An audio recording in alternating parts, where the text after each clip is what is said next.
All right. So we're going to watch the Defunctland History of the Worst SeaWorld Ride Submarine Quest. And we totally didn't get 5 minutes into this and my stream crashed. We're definitely not doing this just to make it easier for whoever has to edit this.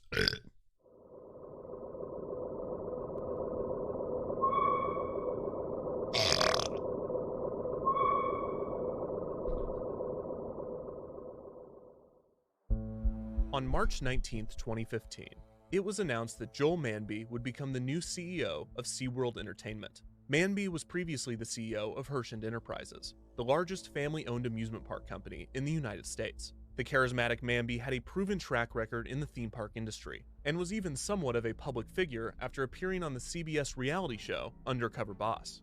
Manby faced a great challenge when he took the helm at SeaWorld. The corporation's portfolio consisted of 6 parks: Busch Gardens Williamsburg, Busch Gardens Tampa, Sesame Place in Pennsylvania, and 3 SeaWorld branded amusement parks: the original SeaWorld San Diego, which opened in 1964, SeaWorld Orlando, which opened in 1973, Wow. and SeaWorld San Antonio, Goodness which me. opened in 1988. It was no secret why the position of CEO was vacant, as for the past 2 years, SeaWorld had been in crisis mode. In 2013, the documentary Blackfish premiered. The film was a scathing look at the treatment of captive orcas, specifically those held and bred at SeaWorld amusement parks. By the end of 2013, the documentary was airing regularly on CNN, and activists, government officials, and the general public as a whole were putting overwhelming pressure on SeaWorld to end their signature orca program. Manby assumed the position of CEO at the height of this crisis. Up to this point, SeaWorld's main response to the outcry had been to attack the documentary, the filmmakers, and the interviewees. But this only made matters worse, so the company pivoted to improving the living conditions of its orcas.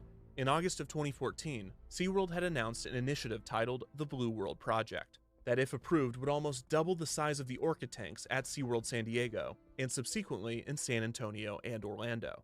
When Manby joined the company, this project was still awaiting approval by the California Coastal Commission, which had jurisdiction over construction projects in the California Coastal Zone, which included SeaWorld San Diego, which sits in San Diego's Mission Bay. Just over 6 months after Manby joined SeaWorld, the commission approved the Blue World Project, but only on the condition that SeaWorld stop breeding and transferring orcas, effectively forcing them to end their orca program entirely once the park's current orcas passed. SeaWorld planned to sue the Coastal Commission to have the conditions removed, but Manby was already taking SeaWorld in a new direction. The month after the commission's conditional approval, Manby held a conference call with investors in which he outlined a new vision for the company. Manby's plan was to shift focus away from animal shows and put resources into more traditional amusement park attractions with a nautical theme. In the call, Manby announced 3 new attractions, all themed after a single television show named Sea Rescue.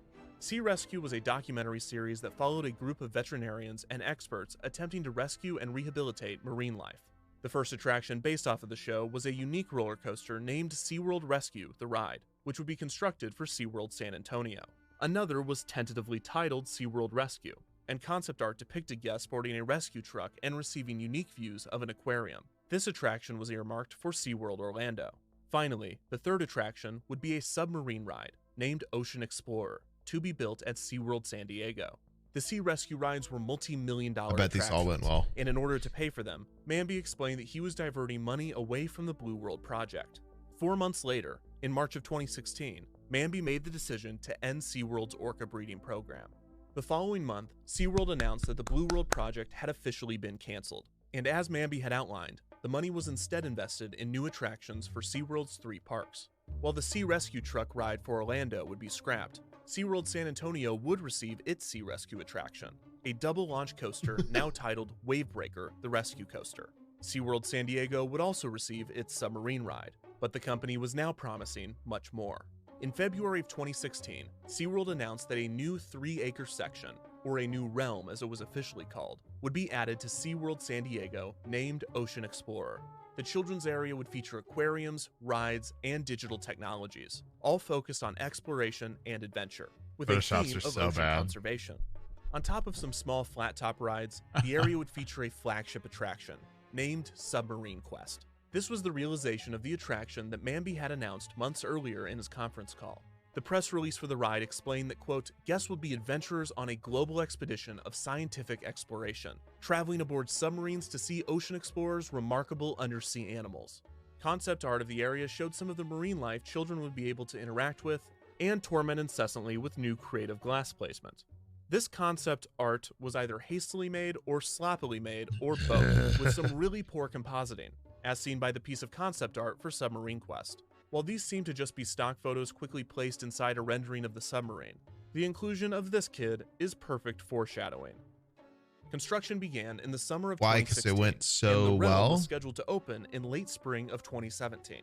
Ocean Explorer would be built just to the right of the park's entrance, on a relatively empty parcel next to one of the park's cafes. A flag display and a small animal viewing area would be removed to make way for the new realm. Concept art for the land was circulated as construction began, and it appeared that the area's signature attraction, despite the name Submarine Quest, would actually be an elevated dark ride with outdoor sections, similar to Disney's People Mover attraction and the high-in-the-sky Seuss trolley train ride at Universal Studios Islands of Adventure. Both of these attractions were gentle trips around their respective lands, providing guests a relaxing outdoor ride with some short dark ride portions.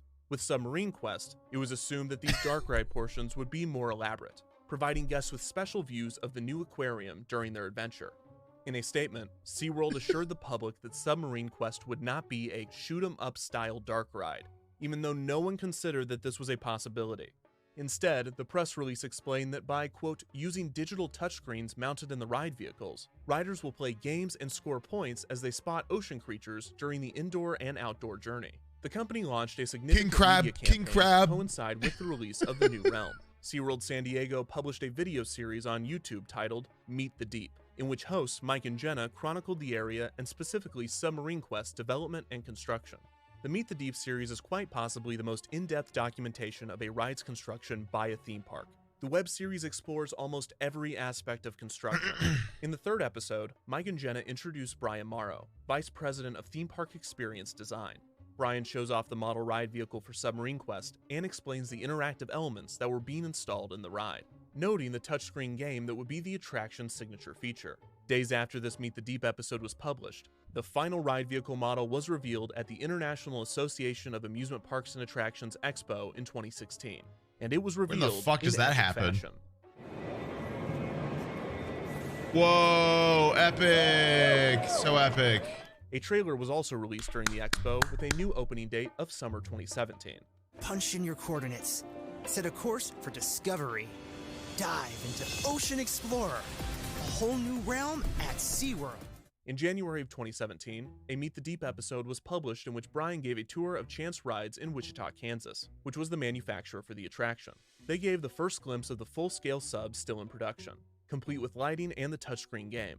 The next episode featured Mike and Jenna actually playing this game. It was explained that the in-ride game would feature difficulty resistance, so that it was challenging for players of all ages. It was also revealed that there would be different levels of awards depending on how well the riders played. Also during this time, SeaWorld announced that a new roller coaster named Electric Eel would debut at SeaWorld San Diego in 2018. This coaster would be part of a Phase 2 expansion to the Ocean Explorer realm. Throughout the spring wait, that actually looked like it'd be sick. As construction crews were putting the finishing touches on the new land, Meet the Deep walked the site multiple times. In April, SeaWorld held a ceremony to unveil the final submarine to park guests. 3, 2, 1. Whoa. The submarine remained on display as construction neared completion. Ocean have my Explorer and parents. Submarine Quest had an impressive turnaround time. Despite being delayed from spring to summer of 2017, the new land was still set to debut just 16 months after being announced. No one seemed more excited for the land to open than those internally at SeaWorld. Executives and the ride's designers hoped that enthusiasm would spread to guests. Brawl like a crab. Tempting fate, SeaWorld San Diego president John Riley said, quote, "Our guest response to new attractions has always been tremendously positive." On June 1st, 2017, Ocean Explorer held its grand opening ceremony. SeaWorld pulled out all of the stops for the event. There were ribbon wavers, confetti, Oh my flares, God. the eel from a discontinued ice show at Busch Gardens Tampa, and they even got a bubble guy. With the realm now open, shit. dozens of guests who had waited minutes for the land's opening casually walked inside the new world of exploration, discovery, and conservation. Such a petty by way to say apparently that. Immediately trampling the plants due to lack of fencing. Ocean Explorer featured 4 new kiddie rides: Sea Dragon Drop, the Octorock, Aqua Scout, and the most well-received, Tentacle Twirl. Oh, The shit. aquariums throughout Ocean Explorer were quite small, but they did feature the unique viewing angles as promised. There was also an interactive attraction, the Skill Training Pod, as well as the Explorer's Cafe, whose signage choices were a bit confusing as everything else in the land is designed for small children, except for the craft beer apparently.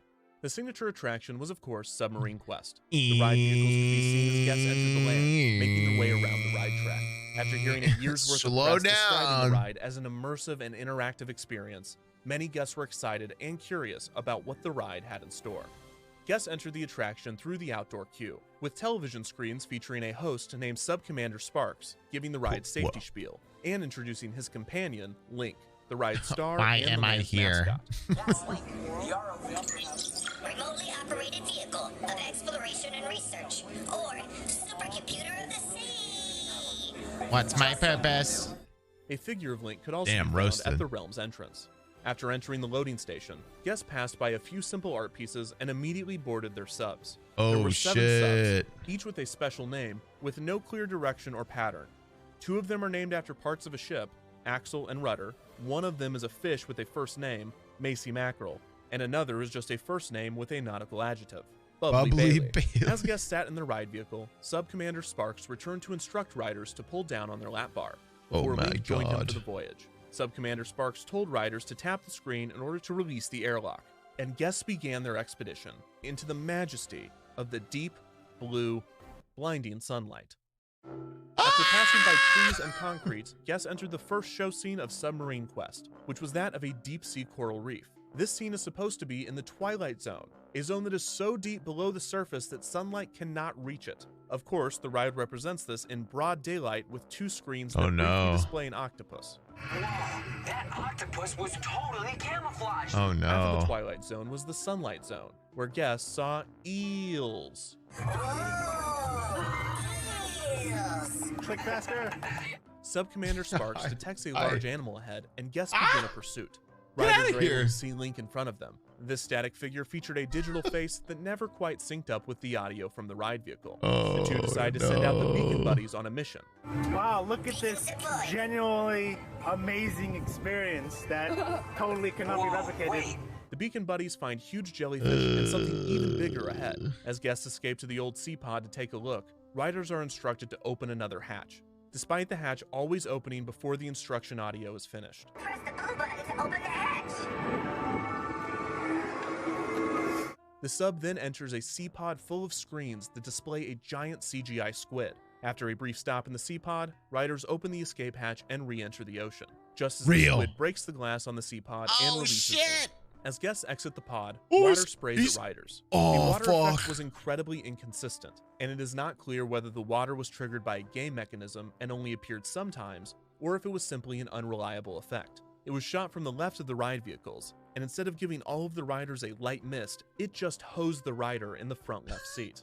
After this scene, the subs take a final turn back into the loading station. During this short segment, guests found out what type of explorer they were. There were 3 options: Junior Explorer, Super Explorer, and Master Explorer, even though in playtesting Mike scored Marine Veterinarian, which did not seem to be an option that made it into the final game.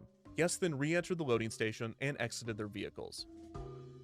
Incredibly, Submarine Quest was not a hit with guests, and this is putting it lightly. In general, guests were shocked to find out that Submarine Quest was neither sub nor marine, as it took place 15 feet above the ground in the open air. The outdoor show scenes were sparse, and the one dark ride scene was a disappointment. The ride did look better at night, as there was at least a chance of the illusion of being in the deep ocean, but sunset in the summer in San Diego is around 8 p.m., and most nights, SeaWorld closed at 9.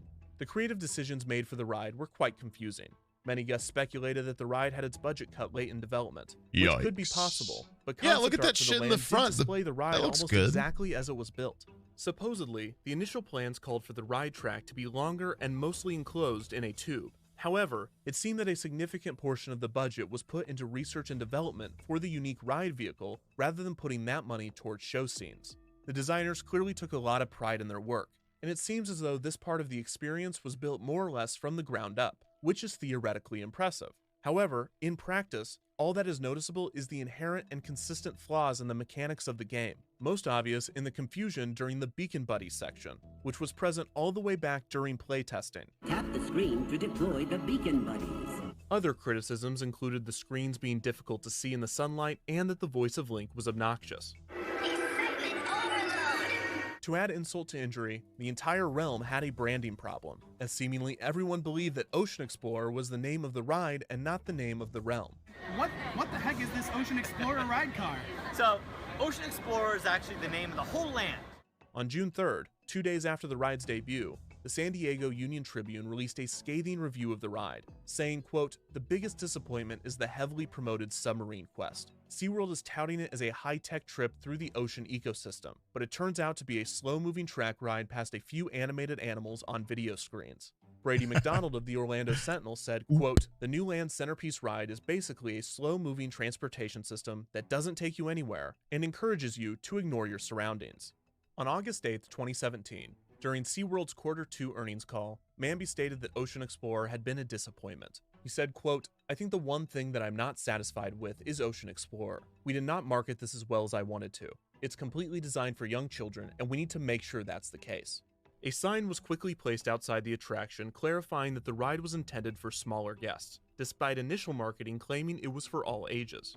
However, poor marketing and bad reviews would not be Submarine Quest's only problems, as technical issues plagued the attraction as well. The ride often had a significant wait, as only 2 to 3 subs were run at a time, rather than the 7 the ride was capable of. This was only a problem when the ride was operating, which it frequently was not. Throughout the ride's debut summer, Submarine Quest was constantly closed for maintenance. By September, frequent guests noticed that the ride was barely ever open. One visitor noted that they had been 4 times since the ride's debut, and the attraction had been closed all 4 times. The ride operated intermittently throughout the summer of 2017, but was closed for most of the fall. It did reopen in December, and on December 30th, 2017, during the busy winter holiday, it accumulated a 130-minute wait time, baffling those that had already ridden the attraction. This was one of the last days of operation for Submarine Quest. It is unclear if the ride operated in early January or when its true final day of operation was. But by mid-January 2018, a mere 7 months after opening, the doors to Submarine Quest were blocked off, leaving guests speculating on the future of the ride. No!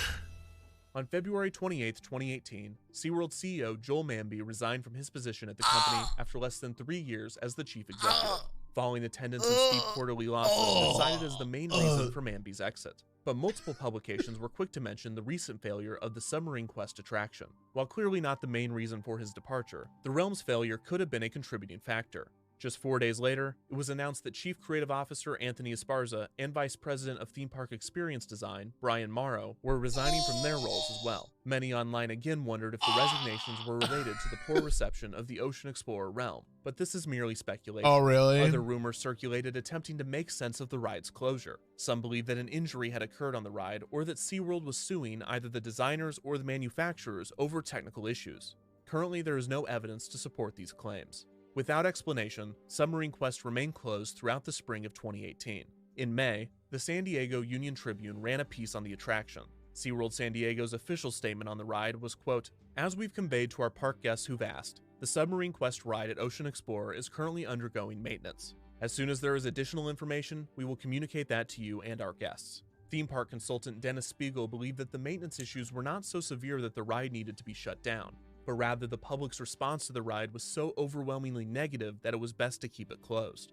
Despite the open-ended response on the ride's status, SeaWorld removed all mention of the ride from the park's website. The attraction's name was soon removed from the park's maps as well, with the illustration being modified to remove the ride cars. On May 10, 2018, Electric Eel debuted at SeaWorld San Diego. Billed as an addition to the Ocean Explorer area, That looks kind of sick. Fairly disconnected from it geographically. The short coaster was received well, and it effectively distracted guests from Submarine Quest's continued closure. In the summer of 2018, leftover Submarine Quest toys could be found at SeaWorld Orlando and Busch Gardens Tampa, despite the ride remaining closed and also being on the other side of the country. On July 2nd, 2018, Legoland California, a theme park just 30 miles north of SeaWorld San Diego, debuted their own submarine ride. Get that cop out of there. Named Lego City Deep Sea Adventure. The attraction actually placed guests under the water to view real sea creatures, which also featured more story and more show scenes. With a longer ride time and an actual feeling of discovery and exploration, Lego Submarine Ride was everything the guests wanted and expected from Submarine Quest, That's and so audiences were cool. quick to notice the juxtaposition. In October of 2018, 16 months after its opening and 10 months after its closure, the sign for Submarine Quest was taken down. The ride sat dormant for over a year while the rest of Ocean Explorer continued to operate. On March 16, 2020, SeaWorld announced the closure of all its theme parks due to the COVID-19 pandemic. SeaWorld San Diego was the last of the SeaWorld parks to reopen, not opening its gates until April 12, 2021. When it did, it was revealed that work walls had been constructed around Submarine Quest. One guest noted that about 20% of the ride track has been removed, including the building for the ride's only dark ride portion, confirming that Submarine Quest is now officially defunct. Submarine Quest is a perplexing story. Most tales of ride failures have an obvious contributing factor, such as a budget cut, a mechanical flaw, a rush to market, or a world-shattering news event that suddenly makes the initial concept taboo halfway through development. However, Submarine Quest did not have an obvious hurdle. While budget, time constraints, and mechanics certainly could have contributed to the attraction's failure, based on available information, it seems just as likely that it was simply a bad idea with bad execution. The design team clearly put a lot of energy and thought into the attraction, but in all of the wrong areas, and the heavy marketing efforts and enthusiasm from SeaWorld staff could not distract from the ride's glaring and overwhelming creative failures. Submarine Quest is not only a result of the precarious position SeaWorld was in at the time of its construction, it's also a perfect representation of it. Submarine Quest, like SeaWorld, had a huge identity problem. It did not know what it should be, and it certainly did not know what audiences wanted from it. As SeaWorld continues to rebrand and evolve, the company can only hope that their parks as a whole meet a different fate than that of Submarine Quest. What is this? It's the greatest dark ride in the world.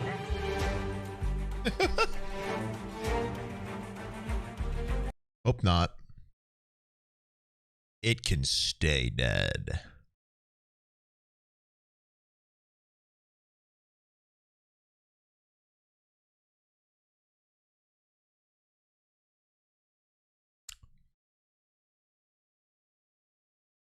One more.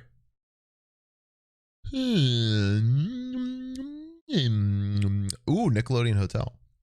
In 1999, the children's network Nickelodeon was changed forever with the premiere of a new cartoon series named SpongeBob SquarePants. SpongeBob. Nickelodeon had developed many popular TV shows in its 20-year existence, but it had never had a hit like SpongeBob. The show debuted to high ratings, with an audience comparable to Nickelodeon's biggest series at the time, Rugrats. But SpongeBob found massive success in an area that other Nickelodeon shows hadn't: merchandising. The company had purposefully shied away from extending the brand too far from the network itself. While Nickelodeon had turned some of its properties into toys, feature films, and video games, they feared that too much merchandising would contradict the brand's goal of appealing to young audiences. Nickelodeon was supposed to appear as a network run by kids, for kids, and the executives believed that children could tell when they were being advertised to, thus interfering with the channel's primary objective. On top of this, if only they knew, distaste for the Walt Disney Company and its practices had solidified Nickelodeon's motivation to limit size and avoid feeling corporate. All of this was thrown out the window after SpongeBob premiered. The potential profit from merchandising the show's characters and setting was too large to ignore, and the title character would turn into Nickelodeon's unofficial mascot, its own Mickey Mouse, within just a few years. It appeared as though Nickelodeon was cashing in, but they were still concerned with expanding outside of their comfort zone and tarnishing their brand. In lieu of building its own stores like Disney, a type of project that was deemed too risky, Nickelodeon instead licensed its properties to anyone that wanted them. If you could slap a SpongeBob sticker on it, then Nickelodeon would sign a document that legally allowed you to slap a SpongeBob sticker on it. And since they were already beginning to look like their main competitor, why not act like them too? And what's more Disney than rushing into a huge, difficult project fueled by temporary success? Welcome to the Nick Hotel. Going up?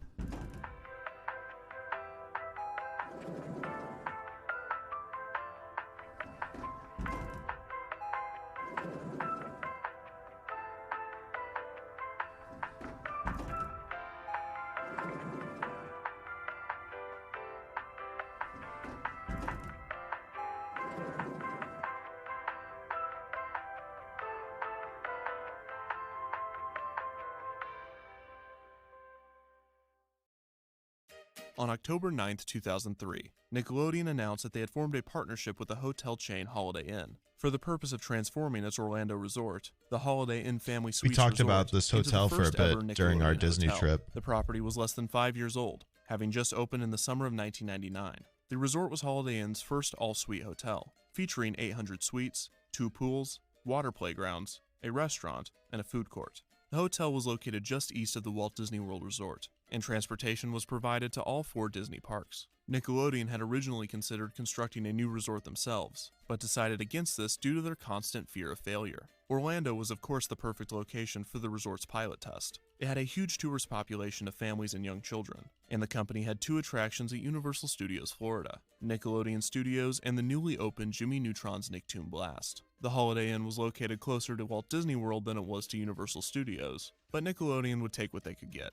During the announcement, Nickelodeon revealed that they had plans to build 4 more resorts throughout the country. The transformation of the Holiday Inn Family Suites Resort was to be completed in early 2005, and the renovation would cost an estimated $20 million. Nickelodeon began advertising the resort leading up to its release, and parents began to book their stays at the new hotel. Did you hear? Nickelodeon has built a hotel just for you. Opening this Memorial Day, the brand new Nickelodeon Family Suites by Holiday Inn in Orlando, Florida. You get Florida! 2 humongous pools with slides and flumes, a giant arcade, character breakfasts, and live Nick entertainment. Parents can book reservations by logging on to www.nickhotel.com or call 1-866-GO-TO-NICK.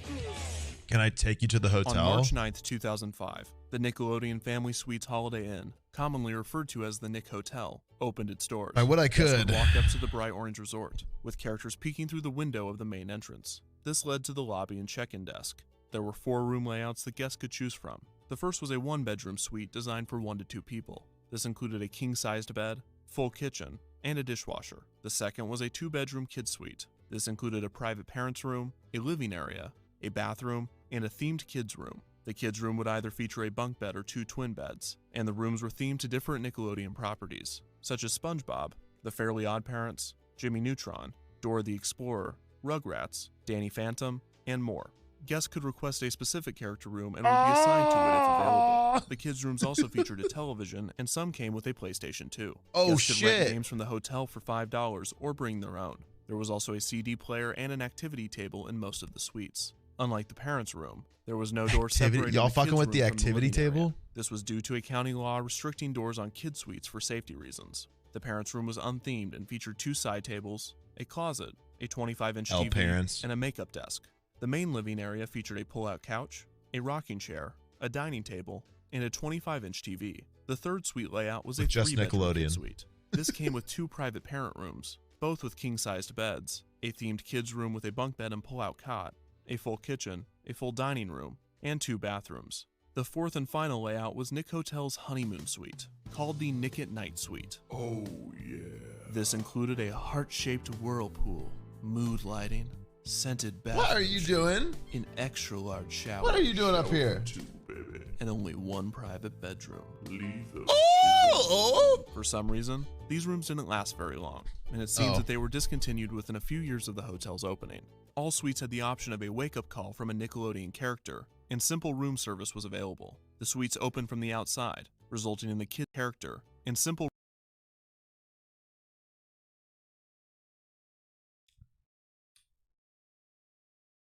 room service. One of them's a New York strip. room service was available. The suites opened from the outside, resulting in the kids' suites having no windows. 14 6-story buildings housed the suites. The main structure comprised of 9 buildings, enclosing the lagoon pool, and the other 5 buildings enclosed the Oasis pool. The main area also featured the lobby, the fitness center, and Studio B, which was a space for special events such as conferences, birthday parties, and starting in 2009 for unexplicable reasons, weddings. The lagoon pool featured a basketball court, mini golf, a pool and a kiddie area, Nickelodeon the adult. lagoon bar and grill poolside restaurant, and a large water park, the main attraction for children staying at the resort. The water park featured large cutouts of Nickelodeon characters, rare Jenny multiple appearance. water slides, water features, and a large water bucket at the top of the structure. This would periodically fill up, tip over, and douse guests with water. and at certain Got times of him. the day, the water would be colored green to simulate slime. This was Oh treated my as a special God. event, with hotel employees gathering everyone and getting them excited for the mass sliming. The Oasis pool area featured another poolside bar, a kiddie area, a spa, and a less elaborate water park. This was supposed to be the more relaxing area than the often crowded lagoon pool. In between the two hotel structures would be a building referred to as the mall. The mall featured an arcade, a kids spa, and a gift shop, which sold both Birdie's yelling at Nickelodeon me. and Universal Studios merchandise. There was a 4D theater, which had a 3D screen, moving seats, bubbles, and water effects. This would show a SpongeBob 4D film, Oh, as well shit. as 15-minute highlight reels from recent movies, such as the Ice Age franchise, and later, Pacific Rim. Pacific There was also a theater Rim? named Studio Nick for game shows and live character shows. When the hotel opened, Studio Nick had 2 game shows, Who Knows Best Hey, and Nick yo. Live. Who Knows Best was a game show that tested how well families knew each other, while Nick Live was a show in which families would compete against other families in physical challenges and trivia, with the winner getting slimed. A smaller scale version of this show called Nick What Live was Poolside that? would be performed by the Lagoon Pool, with a small dunk tank dedicated to the show. The Nick What Hotel the hell's also on had a that wide guy's array of dining face? Lagoon Pool, with a small What's going on? What is this? What is this guy covered in?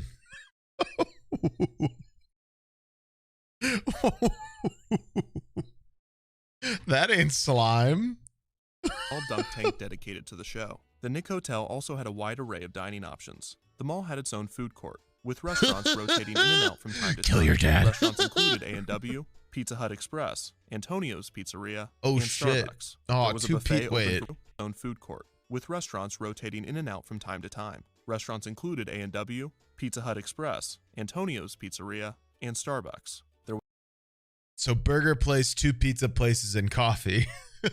was a buffet open for breakfast and lunch, an adult bar named the Nick at Night Lounge, and the hotel's signature restaurant, the Nicktoons Cafe.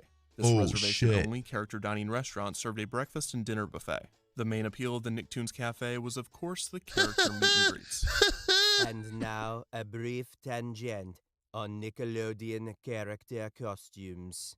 The Nick Hotel allowed guests to meet many of their favorite Nickelodeon characters. There were meet and greets set up What throughout the the hotel, Studio Nick character shows such as SpongeBob Live, and dance parties in the pool area. Oh, shit. The art of turning a 2-dimensional cartoon into a 3-dimensional walk-around costume is underappreciated.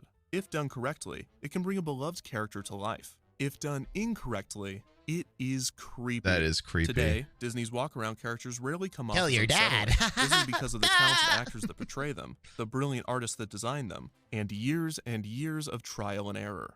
Nickelodeon did not have the benefit of the latter. All of the Nick Hotel character costumes seem to be designed in such a way that the characters appear as though they are always smiling for a picture. However, this only works if they are staring directly at the camera, which they almost never are. On the other hand, Disney's costumes are designed to be multi-purposed. For instance, when Mickey is smiling for a picture, he will tilt his head up slightly.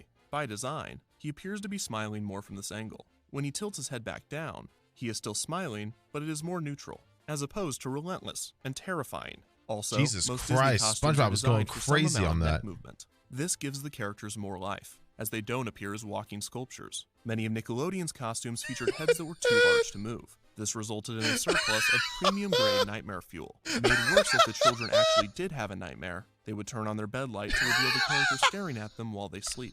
In short, every character at the Nick Hotel looked like they were on drugs at all times. Characters appearing at the resort Hello. included SpongeBob, Squidward, Sandy, Patrick, Oh Mr. my Krabs, God. Dora, Boots, Diego, Holy Blue, shit. Danny Phantom, Aang, Cosmo, Wanda, Jimmy Neutron, Angelica, Aang, Cosmo, Wanda, Jimmy. Why does Jimmy look 50?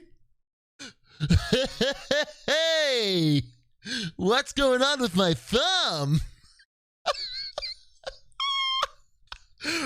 What happened to Jimmy, bro?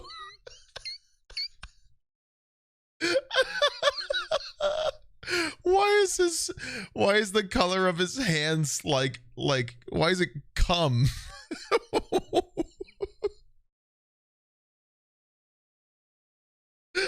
What the fuck? What is that, bro? That is not even close to skin color.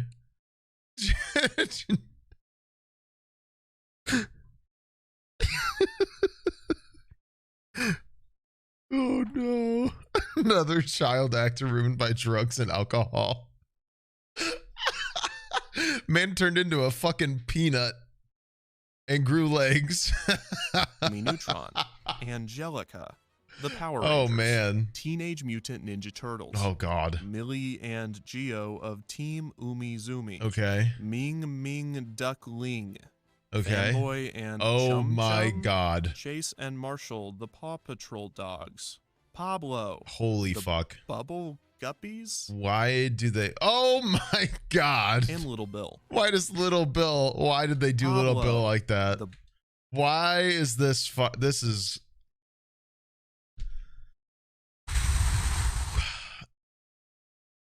Why are the skin tones different, man? How do you mess this up? Like the head and the body aren't the same skin color.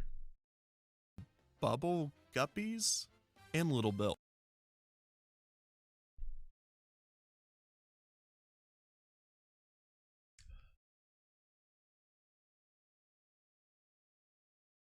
They fucked Little Bill up, dude. They did him so dirty. The costume designs improved over time, but they were still not optimal for character shows. But Squidward, today is the day that we honor the greatest sandwich in the 7 seas, the Krabby Patty. Behind the mall, there was a To be man fair, named I Mike. would not have While it was improved not that. accessible to guests, various statues of Nickelodeon characters were placed on it. The hotel also had Christmas festivities named the Let It Snow Celebration. The resort was decorated in bright Christmas lights, and it offered hot chocolate and s'mores around fire pits. Oh, shit. Many of the walk-around characters were dressed in seasonal costumes, and there was a special Studio Nick character show called Celebrate Nickmas. So, how much did it cost? Holy shit. Special Studio Damn, bro, look at SpongeBob. He got the thunder thighs out there. Nick character show called Celebrate Nickmas. So, how much did it cost? The renovation to create the resort ended up costing around $25 million, and a total of 777 suites were available to book. Prices fluctuated throughout the year. That is so a two-bedroom many. kid suite cost between $135 and $275 Me on the a PS2 night, gaming while hard. A three-bedroom kid suite cost between $300 and $600 a night. The buffet was around $10 for adults, $8 for kids, and free for anyone under 12. The Nicktoons Oh, Cafe thank God. character dining Oh, cost shit. $17 for an adult and $10 for kids. An all-access wristband in later years would allow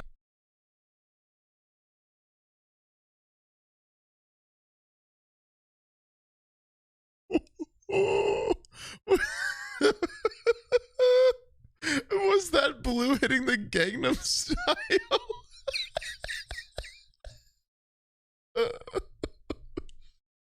Oh my God. $17 for an adult and $10 for kids. An all-access wristband in later years. Why does Blue got the Grinch hips, dude? Cost $17 for He's an got adult and the Grinch tummy. An all-access wristband in later years would allow guests access to the 4D experience and other activities in the mall area. Oh This cost my around God. $20. So if you did the math, a family of 4 spending 2 nights and a full day at the hotel would cost Wow. over $750 during peak season. While this was expensive, the Nick Hotel operated as a resort, with enough activities and attractions to keep guests on property during their stay. This was different than Disney, as more often than not, Walt Disney World Resort Hotel guests will be purchasing tickets to one or more of the property's theme parks. That's On where you're April gonna spend 30th, all your money, kid. 2005, just over a month after the Nick Hotel opened its doors, Nickelodeon Studios at Universal Studios Florida closed. A time capsule had been buried outside of the studio in 1992. Kids voted on what they wanted to be placed in the capsule, and items such as a Back to the Future VHS, an MC Hammer CD, and a Nintendo Game Boy were buried. The capsule was to remain for 50 years, to be opened in 2042. After Nickelodeon Studios closed, the time capsule was moved to the Nick Hotel where it was reburied and displayed for guests. The Nickelodeon Hotel continued to operate normally for over a decade, adding new entertainment options and shows periodically. In May of 2012, Double Dare Live, a new game show at Studio Nick based off of the hit TV show, debuted. In 2014, the Teenage Mutant Ninja Turtles Summer of the Shell began. Some rooms were rethemed to the heroes, and a laser maze based off of the TV show was added to the mall. In 2015, the Nick Hotel celebrated its 10th anniversary, but just a month after the celebration ended, the Nick Hotel would receive some devastating news. On January 29, 2016, Nickelodeon announced that the Nickelodeon Family Suites would be rebranded back into a Holiday Inn. The news, while sad for many, was not necessarily shocking.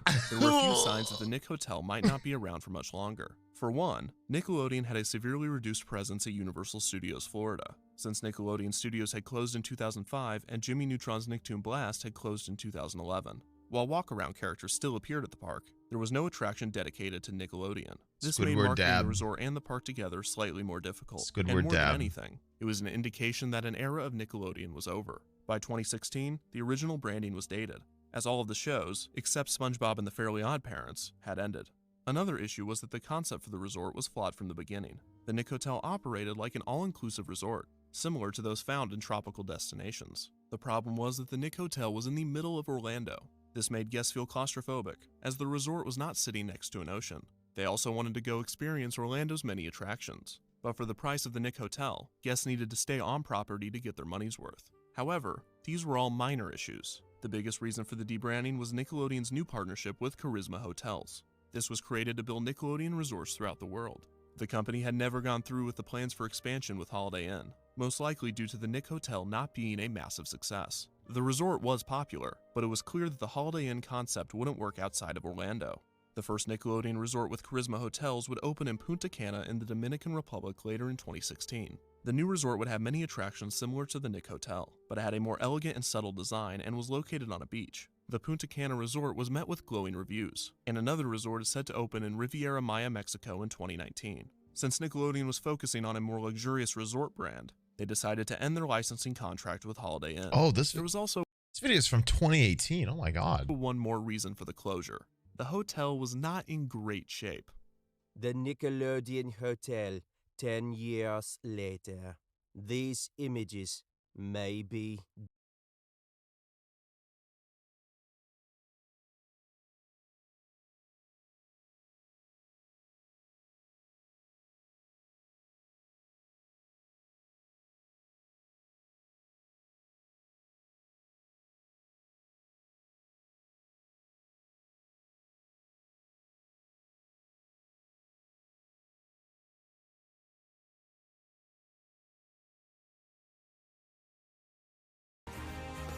fridge, microwave, shower, light, shower drain, brown recluse.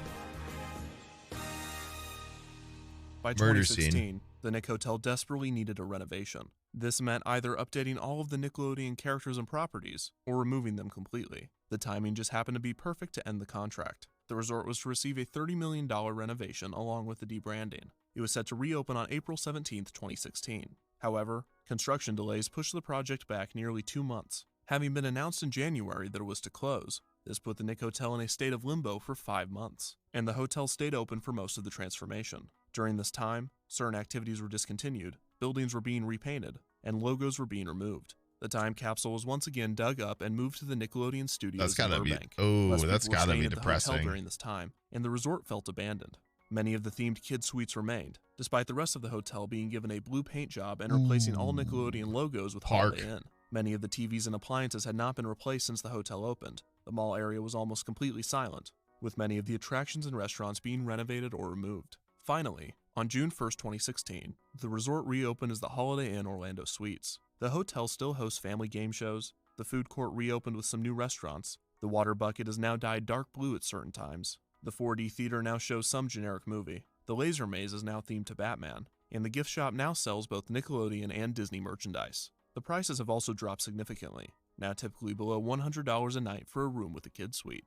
The Nick Hotel was an interesting experiment to say the least, because it didn't not work. Attendance was consistent, it wasn't completely neglected by either company, and it avoided what would have probably been a disastrous expansion. At the same time, it wasn't perfect. The design was cheesy, the activities were immature, and there was little to nothing for parents. Plus, Holiday Inn, known more for having economical prices rather than luxurious facilities, was probably not the best choice for the partnership. Nickelodeon made the right decision in partnering with Charisma Hotels, and it is possible that many new Nickelodeon resorts will open in the future. While these new resorts best the Nickelodeon family suites in almost every category, it is still disappointing to see such an elaborate entertainment experience disappear. Seeing the debranded hotel, a skeleton of what it once was, is devastating to those that stayed there and the many more that wanted to. While it might be gone, the Nick Hotel leaves behind a decade of memories of Nickelodeon fans having the best day ever.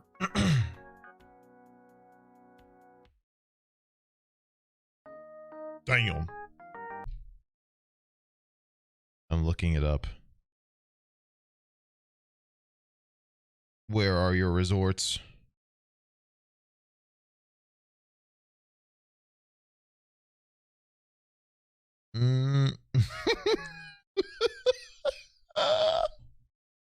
Holy shit, look at this image.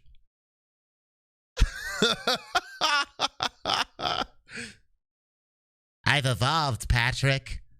I've grown limbs. Holy shit, SpongeBob.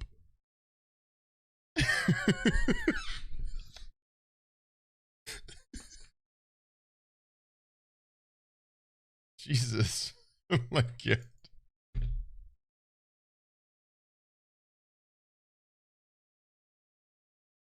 Those are legs, bro. So where do these, I don't even see where these are.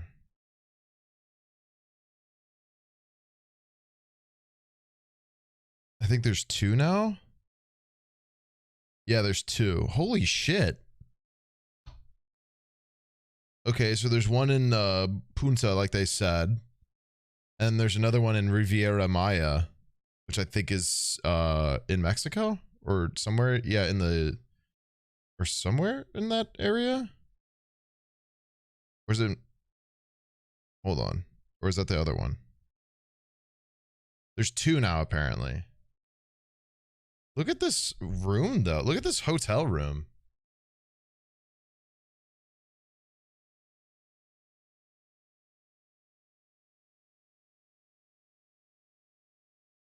That's just straight up SpongeBob's house. That's crazy. That's kind of cool. Oh my fucking... He's escaped. I'm free!